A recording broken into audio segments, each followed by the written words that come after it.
네, 안전보건 토크 콘서트 7번째 공연입니다. 오늘은 2020년 10월 27일 화요일 오후이고요. 본 공연 전에 오늘은 특별한 음악 손님이 오셨습니다. 유재하 음악 경연대회 출신인데요. 제가 평소 너무 좋아하는 가수이고 아름다운 선한 영혼에서 우러나는 음악을 여러분께 소개할 겁니다. 나뭇잎 사이로 바람 가로등 그 불빛 아래로 너의 야윈 얼굴 여름은 벌써 가버렸나 거리엔 어느새 서늘한 바람 계절은 이렇게 쉽게 오가는데. 최근에 3집 앨범 내신 거 축하드려요. 네, 고맙습니다. 이번에 근데 앨범 주제가 참 특이합니다. 앨범의 컨셉이 죽음이라고 들었는데요. 네, 처음부터 이제 뭐 죽음을 주제로 해서 거창하게 내겠다는 생각을 했던 건 아니고 네. 곡들을 모으다 보니까 이제 삶의 약간 단상들, 네. 삶의 모습들이 이렇게 모이더라고요. 네. 그래서 그 모든 사람들은 이제 끝이 있으니까 그 끝에서 이렇게 거슬러 올라가는 구성을 해보면 어떨까 해서 많은 걸 바라진 않아 어쩌면 큰 욕심 있지도 몰라 그냥 건강하게 재밌게 우리 살았으면 좋겠어 오늘도 나가 뛰놀자 멍멍멍 맛있는 걸 많이 먹자 멍멍멍 오늘도 하늘을 보자 멍멍멍 이렇게 아름답게 살아있으니 도심 한 구석에 자리를 잡고 많은 시간들을 지켜온 곳 그 안에 가게만큼 오래된 주인이 있다 이 한결같은 사람들이 그를 생각하며 말하지 이 한결같은 사람들이 그를 그렇게 부르지 이 한결같은 사람. 네, 저는 이제 시어머님하고 결혼할 때부터 같이 살았어요. 그러니까 어머님이 네. 당연히 이제 애를 딱 낳으니까 이름을 딱 지어오셨을 거 아니에요. 저랑 남편은 야 우리는 남녀 그러니까 부모성을 같이 쓰자 한글 이름을 쓰자 이렇게 해가지고 이름을 6자를 지었어요. 큰애 이름 6자예요. 보통 명절 때 우리가 그 절하면 어머님 어르신들이 그래 복 많이 받아라 이렇게 하잖아요. 늘 올해는 꼭 아들 이름 바꿔라. 도저히 말을 안 들으니까 한 번은 어머님이 니네 이름 안 바꾸면 내가 집을 나가련다 이렇게 말씀을 하시더라고요. 근데 우리 남편이 되게 어머님 말을 잘 따르는 편인데 그 이야기 하니까 어머님 집을 나가셔도 이름 바꿀 수 없습니다. 우와. 최근까지 지금도 어머님은 아들 이름을 바꾸기를 원해요. 우리가 이제 이번에 경비노동자 인권법을 강은미 의원님께서 대표 발의를 하셨고 또 그와 유사한 법을 공동 발의를 하셨죠. 민병덕 의원님께서. 그래서 그 소개를 좀 부탁을 드릴까 하는데요. 실제로 지금 법률안에는 이제 우리가 그 직장갑질이 많아지면서 직장갑질을 근절할 수 있는 법률을 만들긴 했는데 이게 직접 고용인이 아니니까 그걸 막을 수 있는 방법이 없는 거예요. 그래서 근로기준법에 직장갑질을 근절하는 거기 안에 그 3자에 대한 괴롭힘도 그 법의 보호를 받을 수 있도록 하는 안을 제출했고요. 그리고 이제 특히 아파트도 그렇지만 이제 요즘은 뭐 다양한 방식의 건축이 많잖아요. 오피스텔이나 이런 곳에서 일하는 이 뭐 경비 노동자나 또는 뭐 청소 노동자나 이런 분들도 3자에 의한 괴롭힘을 좀 근절할 수 있도록 법률 개정안을 좀 제출했습니다. 네. 그리고 경비원 인권 실태 조사법 이 내용은 어떤 내용입니까? 이제 인권실태조사법이라는 그 법명이 있는 게 아니고 저는 근로기준법이 아니라 공동주택관리법 공동주택 관리법에 이 내용을 좀 담은 거예요. 그런 내용에 제가 동의를 해서 공동 발의를 한 건데, 즉 이 관리 위탁 계약을 해지하지 못하도록 하는 거, 그리고 이런 문제를 제기했을 때 그 경비 아저씨를 해고하지 못하도록 이 하는 부분이 좀 이 법이든 저 법이든 좀 들어갔으면 좋겠던데 우리 강은미 의원님 거기에는 들어가 있어요. 네. 그 직장 갑질을 근절하는 거기 안에 그것을 신고했다는 이유로 불이익 처분을 못하게 하는 규정이 있거든요. 이제 전체적으로 보면 이들이 하고 있는 업무에 맞춰서 이게 단순 경비업이 아니라고 하는 걸 인정하는 이거하고, 그리고 고용 안정 문제를 어떻게 할 것이냐, 이제 이 두 가지가 이분들한테 더 큰 문제여서 요거는 또 다른 면으로 좀 살펴봐야 되긴 할 것 같더라고요. 네, 일단 업무가 너무 잡다하게 여러 가지 업무를 하게 돼 있어가지고 좀 나눠드려야 될 것 같고, 우리가 하지 않는, 할 수 없는 일을 대신 하시는 분들에 대한 기본적인 예의를 일단 좀 갖추는 게 사람들마다 그게 먼저 되고, 또 법과 함께 맞춰 가야 되겠다는 생각이 듭니다. 그러니까 제가 보기에 핵심이 문제 제기를 마음 놓고 할 수 있는 권리가 있어야지만 이게 바로잡아질 수 있다라고 봐요. 결국은 지금 이대로 잠들고 싶어 가슴으로 널 느끼며 영원히 깨지 않는 꿈을 꾸고 싶어.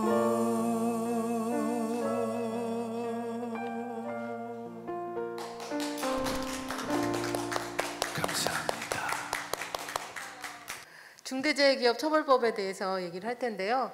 중대재해기업처벌법은 돌아가신 노회찬 의원님께서 발의를 하셨다가 또 이제 통과가 안 돼가지고 그때 폐기가 됐었는데 이번에 다시 하셨잖아요. 실제 사망하는 노동자들만 1년에 2,000명이 넘지요. 1년에 산재를 당하는 노동자는 10만 명이 넘습니다. 그리고 1급부터 3급 장애를 받는 분은 평생 노동력을 상실하시는 분이거든요. 이런 분들도 1년에 450명 정도 돼요. 이 문제는 우리 국민의 건강의 문제이거든요. 적어도 노동자들한테 일을 시켜서 기업이 돈을 벌려고 하면, 그러면 안전하게 일할 수 있도록 해달라는 법률입니다. 고의성이라는 게 입증하기가 조금 어려울 것 같은데, 가령 구의역 김군 때문에 너무 가슴 아파하셨잖아요. 거긴 2인 1조 작업을 해야 됩니다. 그런데 원청이 하청을 줄 때 이 용역비를 한 사람만 할 돈을 줬어요. 그러면 이거는 사망할 수밖에 없는 거잖아요. 네. 그러면 그거는 고의성이죠.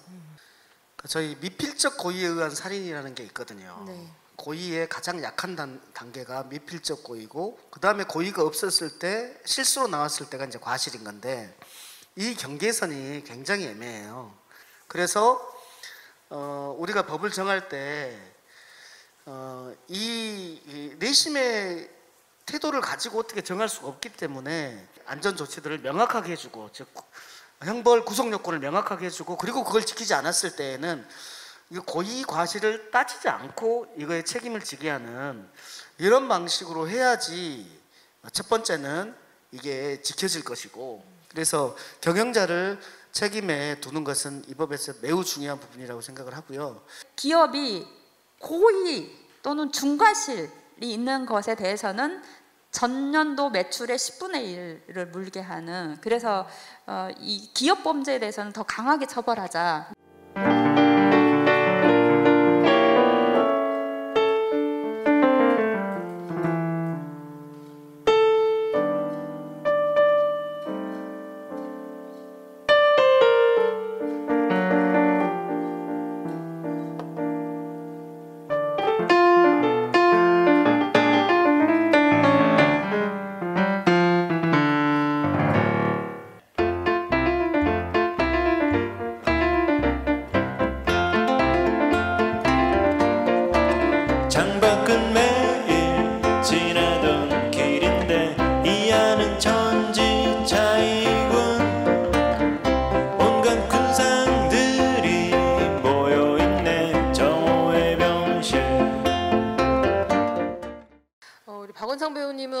지금 가늘고 길게 계속 예술 활동을 하신다고 직업 배우라고 나는 직업 배우다 이렇게 늘 말씀을 하시는데 이제 이런 안전 토크 콘서트에서 이런 얘기들을 하면은 우리 스스로가 좀 새로운 경우도 있고 그렇죠. 네. 예, 그리고 저만 해도 그러니까 모르고 있었던 부분들 그리고 관심권 밖에 있었던 것들이 너무 많거든요. 좀 속상해만 하지. 저도 극단 생활을 20년 넘게 하면서 무대 위라는 공간이 전혀 생각지도 못했던 뭐 공연하다가 팔이 빠졌던 후배도 있고 암전 속에 막 등퇴장을 해야 하니까 안전상의 문제들도 생기고 그러면 다 그냥 아유 조심해야지 뭐 하고 넘어가는 연극하니까 그런 일도 생긴다 그냥 그러면서 비일비재하게 생기죠. 네. 어쩔 수 없이 무대라는 네. 공간이 앞에서 바라볼 땐 밝지만 뒷 공간들은 어두울 수밖에 없어서 앞으로는 예, 저도 선배 입장에서 더 챙겨야 할 것들에 대해서 자꾸 생각을 하게 되네요. 공정 이슈에 대해서 우리 민병덕 의원님께서 이번에 2년간 40명에 달하는 인원들이 그 부정 청탁으로 인해서 채용이 됐다 금융권에서 그런 얘기를 국감에서 이번에 주제를 말씀을 하셨는데 몇 년 전에 은행 채용 비리 때문에 아주 난리였거든요. 몇십 명의 문제가 아니라 몇백 명이 있었고 이번에 채용 비리를 했던 분들, 은행장 이런 분들이 대부분 판결이 났어요. 일부가. 그래서 이제 문제가 된 건데 첫 번째는 부정청탁에서 지금 다니고 있는 분들 그 개인 분들한테는 죄송한 노릇이지만 이것은 국가 전체적으로 우리 취업을 준비하는 청년들을 위해서는 반드시 이 부분은 정상으로 가야 된다라고 생각을 해서 채용 네. 취소를 해야 된다고 보고요. 두 번째는 그분들 때문에 피해를 당했던 떨어졌던 그 당시에 떨어졌던 분들 이분들을 어떻게 구제할 것인가의 문제인데 이번에 채용이 취소된 사람만큼 특별 전형을 해라. 그래야지 최소한의 마음의 상처가 위로받지 않겠는가라는 측면이고 네. 그 다음에 마지막으로는 채용 비리를 저질렀던 분들 이분들이 또 그 산하단체에서 잘 살아요. 잘 살아요. 그러면 이것은 조직이 보여주는 시그널이 부정을 저지르더라도 우리 조직이 다 보호해 줄 거야 이런 시그널을 주는 것이기 때문에 이거는 저는 좀 안 된다고 생각을 하고요. 비리가 있는 경우가 그냥 오랜 시간이 지났으니까 소급되지 않고 그냥 쭉 이렇게 이어지는 것 같아요. 그러면 아예 다른 사람들의 기회까지도 그냥 없어져 버린 그런 상황이 되니까 이 공정성이라는 거는 국민 건강 차원에서도 반드시 우리가 짚고 시정을 해야 되는 내용이라고 봅니다. 박호상 배우님 궁금하신 거 있으시다면서요? 국감을 하면은 네.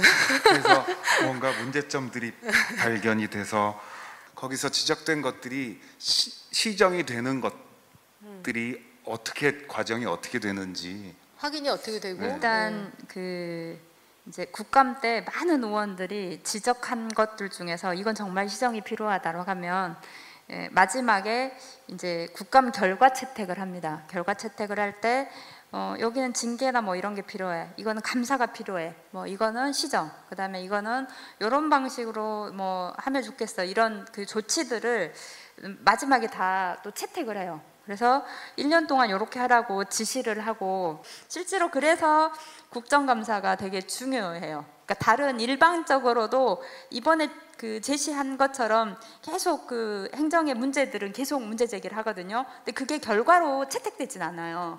근데 국정감사는 결과로 채택돼서 남는 거죠, 기록으로. 그리고 반드시 그것을 조치를 해야 하고. 환경이나 인권이나 이런 것들은 당연히 이제 같이 붙어서 얘기가 돼야 되는 것이고 에너지 정책이 또 따라와야 된다는 생각이 들어서 이번에 이 홍수를 겪으면서 시민들이 이건 홍수가 아니라 기후 재앙이다, 기후 위기다 이렇게 많이 말씀하셨는데 이제 훨씬 더 피부로 느끼시는 것 같아요. 이제 시민들이 이 위험하게 느끼는 것만큼 국회에서 적극적으로 정책을 좀 펼쳐야 될 것 같고요. 그래서 이제 문제는 크게 이제 석탄 화력 발전소를 줄이는 거예요. 네. 그리고 그것 말고 이제 우리가 그 내연 자동차 여기에서 나오는 가스들이 많거든요. 이걸 줄이는 거. 그런 면에서 저는 국회가 해야 할 일이 정말 크다라고 생각을 합니다.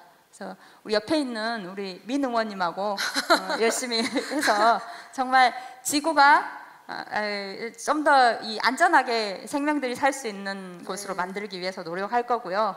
국가적인 문제 때문에 산업 재편이 몇 년 안에 심각하게 될 거거든요. 그럼 거기에서 일하는 노동자는 대체 어떻게 해야 되냐 이런 것 때문에 정의로운 전환을 이야기하고 있는데 국가 차원에서 이렇게 산업 재편 때문에 일자리가 없어지는 노동자들의 문제를 어떻게 할 건지 이런 것도 좀 더 구체적으로 계획을 좀 세워야 될 것 같습니다. 네.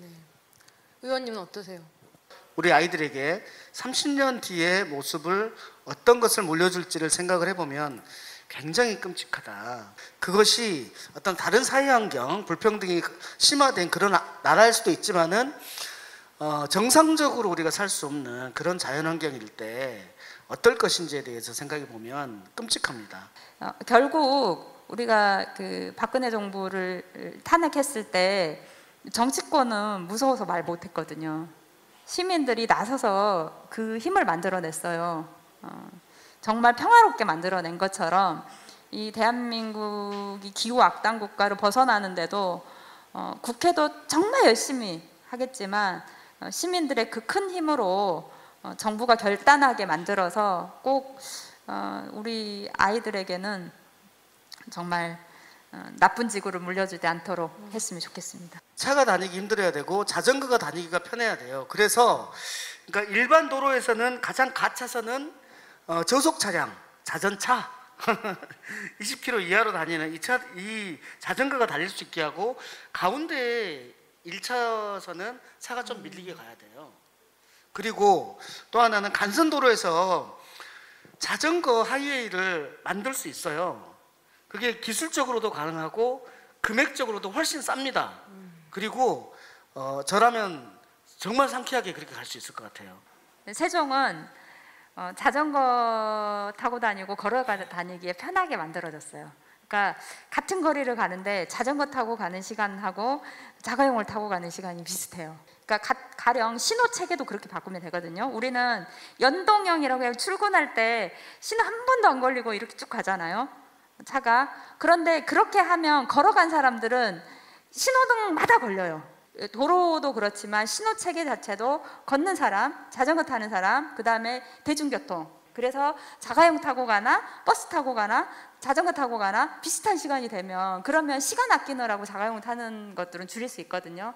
예, 저는 시민 구성원의 한 사람으로 자전거 타고 가다 보면 비보호 우회전들 횡단보도가 있을 때 저도 어떨 때는 자동차 운전자이고 어떨 땐 자전거를 타고 있는데 안 멈추고 그냥 가시는 분들이 너무 많아요. 그러니까 기본적인 의식들이 생각들이 그것도 같이 빠른 속도로 바뀌어 나가야 하는 일이 아닌가. 올해가 전태일 열사의 50주기입니다. 아직도 50년 전하고 달라진 게 별로 없는 것 같아요. 그래서 정의당이 전태일 3법을 발의했습니다. 5인 미만 사업장에서도 모든 노동자들이 근로기준법을 적용받을 수 있도록 그 노조할 권리, 모든 일하는 사람 노조할 권리, 그리고 중대재해기업처벌법 이 세 개를 꼭 통과시키고 싶고요. 안전하게 일할 수 있는 나라 만들고 싶습니다. 저는 그 대학교 때부터 철거촌에서 철거 반대 투쟁, 그러니까 주거환경을 개선하는 철거는 당연히 해야 되지만 거기에서 대책 없이 쫓겨나는 철거 이렇게 해서는 안 된다라는 빈민운동을 오랫동안 해온 사람인데 이번 국감 때 대기업 건설사의 갑질들을 많이 봤어요. 이번 제가 국회에 있는 동안에는 대기업 건설사의 하도급 갑질 반드시 잡겠습니다. 농반, 진반, 직업배우 하고 있지만 제 마음속의 꿈은 제 직업명은 이야기꾼이라고 생각하거든요. 뭐 좋은 이야기 하나가 세상을 한꺼번에 갑자기 바꾸진 못하겠지만 좋은 이야기로 기분 좋게 자꾸 두드릴 수 있는 이야기를 만들어 봐야지라는 다짐을 하면서 안전은 권리다. 안전을 잡아라.